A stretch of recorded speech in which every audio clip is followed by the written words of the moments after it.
Mr. Zalaki, same question.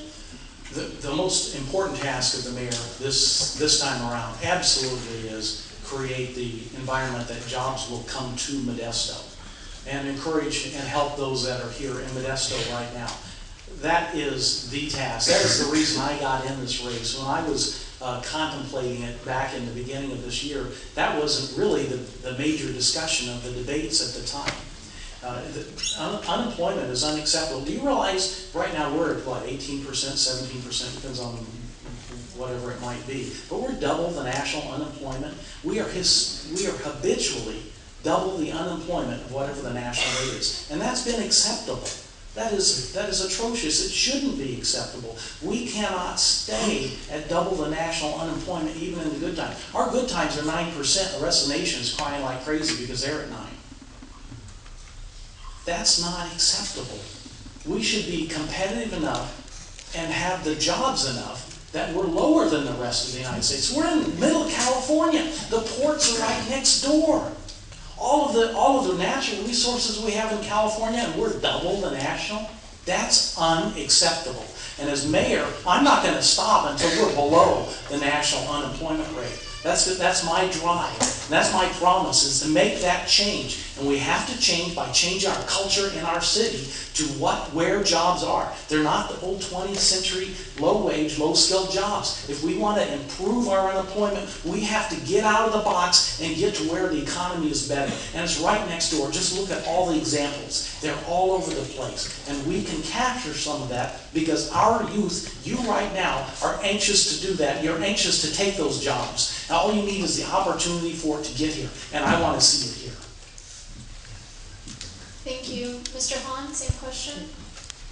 I think there's a few things. We need to be, obviously jobs is the #1 issue. And I think that how the city can help is, again, provide that environment. We can provide incentives through wastewater fees, like I talked about Riso Lopez cheese. We're currently going out to bid for about $135 million water treatment plant. So it's basically our wastewater. That water comes out clean enough to put in your swimming pool by state standards. Instead of just putting it in the river or selling it to LA, we're looking at a project that actually puts a pipeline under the river and it goes over to Del Porto Water District and puts 1,000 acres back into production. That's a real project. It will be the #1 project in the nation for Bureau of Reclamation dollars to come. 1,000 acres equals 600 jobs by the in-plan model that was done by University Pacific for us. So those are the kind of creative things that we can do together. Now, we also need to diversify. We're an ag-based community, and that shouldn't go away, but we need to diversify. We need to, instead of taking the tomatoes, putting them in tomato paste, and then sending them off somewhere to be reprocessed, we need to figure out how to do the reprocessing and do that here so that we keep the jobs here in order to do that. Almonds are the same way. We ship raw almonds other places and then they cook them and put the spices on it. We should be doing that here. We should also invest in our youth and our small business people to provide opportunities for them to do incubator type projects where they start a small business. And we're working on several different avenues like that. We have a lot of great business people and great minds in our community. We just have to take advantage of that. I don't believe that anybody's going to come from across the hill and come here and put a big plant here and save us. It's up to us to do this. Thank you. Mr. Zalaki, how do you intend to protect the public safety with foreseeable shortfalls? I'm sorry, public what? The public's safety with foreseeable shortfalls. Well, there is a shortfall right now. We're down 56 officers from 2007. To protect public safety, the challenge is where we're going to get the money from. Because of pensions and the difficulty of overspending during the previous 8 years, we are in a real difficult situation. In other words, the money's not coming in and going out to officers and that are working. Most of the money that's coming in, that's the challenge, is going out to pension and benefits.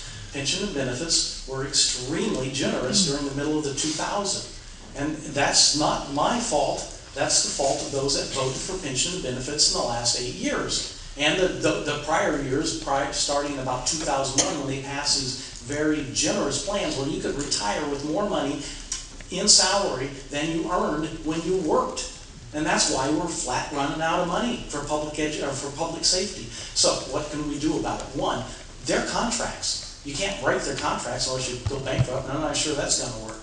The only thing you can do is increase business. Increase the business model to pay for sales tax and pay income or sales tax and property tax to increase the income flow in the income stream into the city. That is the only solution, short of taxing us additionally through a public safety tax on top of what we pay in sales tax right now. And I don't know that the public would accept such a thing. I would not propose such a thing. So that is the only solution. As I said, they're contracts, they're signed, and unless we break contracts, there is no other solution. We can increase and change the contracts for the new hires, and that's going to lower the cost of future hires. But for the next foreseeable future, for the next 20 years or so, there's not a lot of options unless we fix our local economy. And I want to do that. Thank you. Mr. Marsh, same question. Thank you.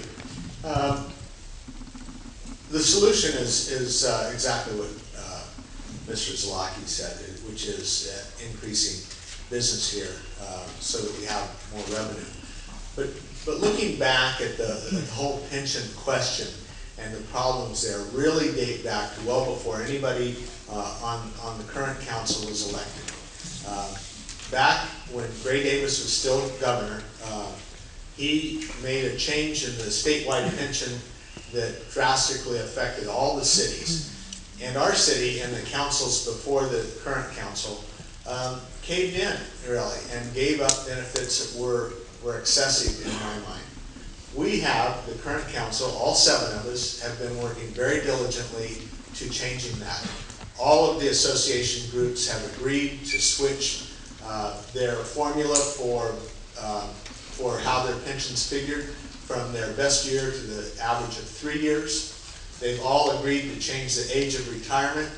We've worked on those, also considering picking up their own share of the employees, and we're still working with them. We're going to do more. We're going to require more, so we'll be able to put more police and more people on the street because of the changes we're making. But those aren't going to take effect overnight. They're slow. The current people all are vested. We cannot, by legal law, court action, we cannot take away what they already have. And so we're stuck with that, but we are changing for all new hires, and it will take effect fairly quickly. We'll see it within the next few years start having a beneficial effect on our budget. Thank you. Mr. Ariola?